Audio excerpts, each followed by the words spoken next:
today I was going to do a little tutorial on c-41 processing at home.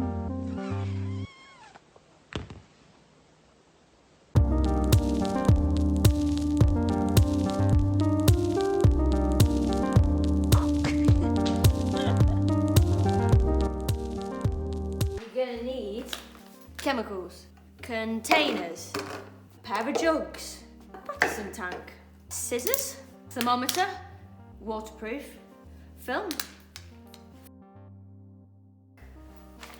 Step 1, mixing your chemicals. So you want to read your instructions from your provider. If you have a liquid form, you're good to go. If you have a powdered form, you better get going.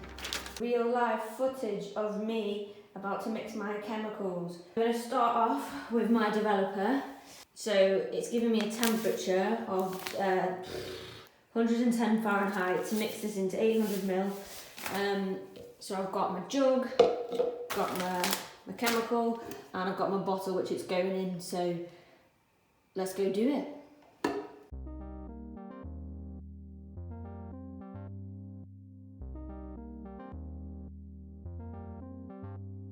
There we go. Just done the developer, I just need to add some more water to it. It's kind of a horrendous colour, but I'll update you in a minute.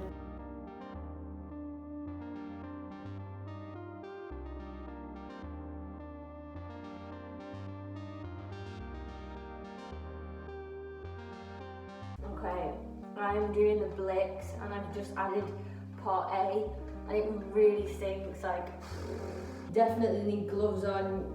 I forgot to mention you need something to stir it with because it's got to dissolve. Yeah, try not to stand over it. I was just stood over it then and I haven't got gloves on. I'm going to add part B now, which is going to stink. So here we go. Part B. Pour it in like really slowly and just stirring. It sounds gritty, so I'm not doing a good job. Oh my god, it stinks. So I have my water jug prepared. That's it. Don't know why I'm pouring with my left hand. I'm right-handed. Unfit. Because you have 800 ml and you top up to 1,000, it says that you can put whatever temperature you want. You can either put like high temperature or low temperature to get it closest to your developing temperature. So I put in sort of like the same because I'm going to use it straight away. I haven't got another jug to mix my stabilizer because I didn't think about this. So I've just filled this up halfway. You shove it in and shake. I hope you like my t-shirt. I bought it with the business that I work for, a company called Max. Oh, this smells of fish. It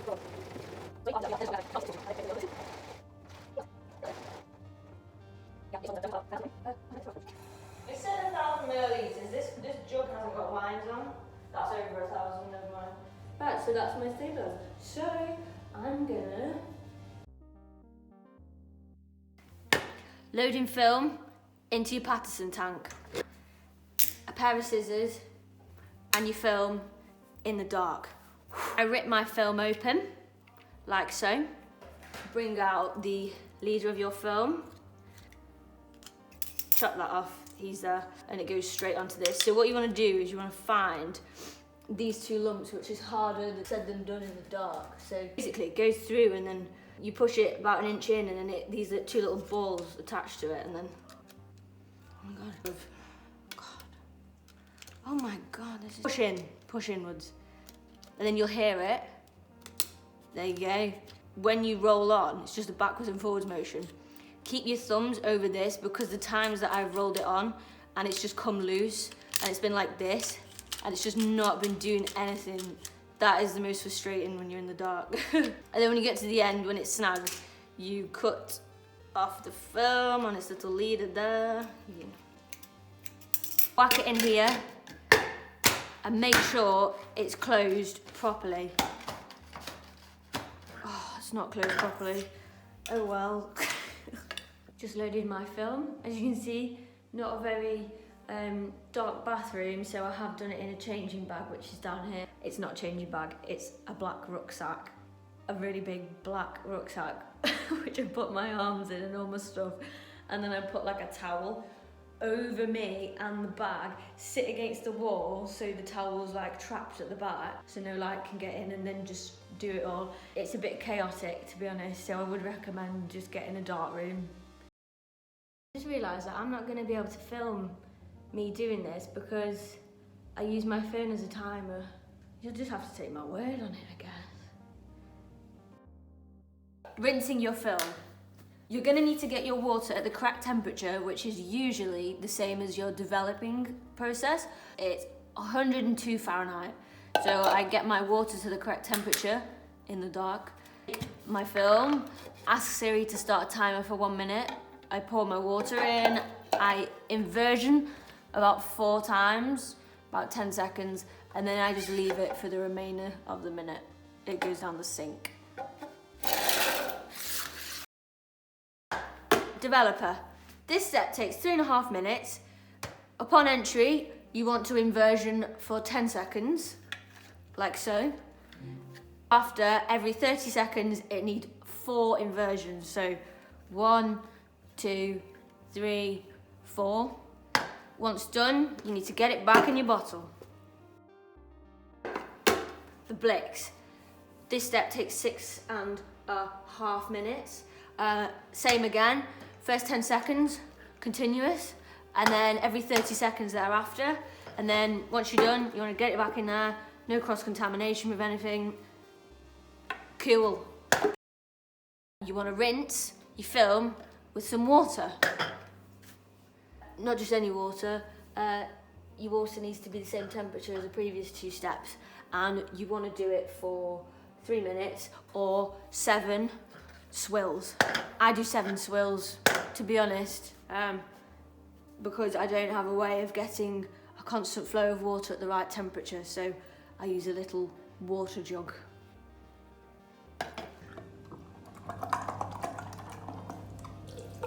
Oh wow, that's a colour.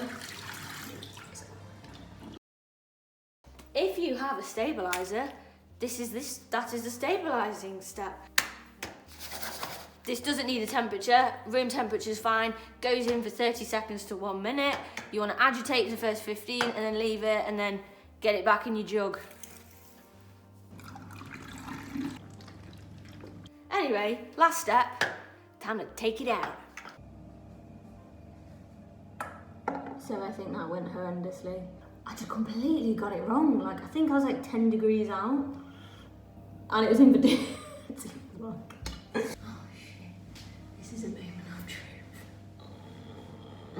Please, is there going to be temperatures on here? I can never undo it either.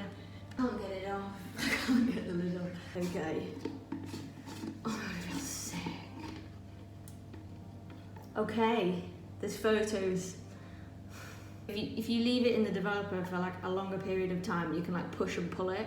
So like as your chemic gets older, like the more times you use it, you have to leave it in longer anyway. So I think the fact that I left it in like maybe 30 seconds too long wouldn't be too much of an issue, but like probably shouldn't have done that, but there's photos, so hopefully scanning them will be fine. It'll be fine. Watch a roll, so. Oh, that's me, I took that today. Oh my god, I just thought everything was ruined. Got away with it this time. I'll show you some pickies of what they look like anyway. So they've come out quite overexposed. That'll be because I left it in for longer than I should have. Yeah, whites are quite washed out. It's on the green side, definitely. It's my own fault. At least there's photos. I'll put some in of what they look like in the end. And if you want to see how I edit and scan film, then I can always do that. If anyone, let me know. I could do a video on that. Anyway, ciao.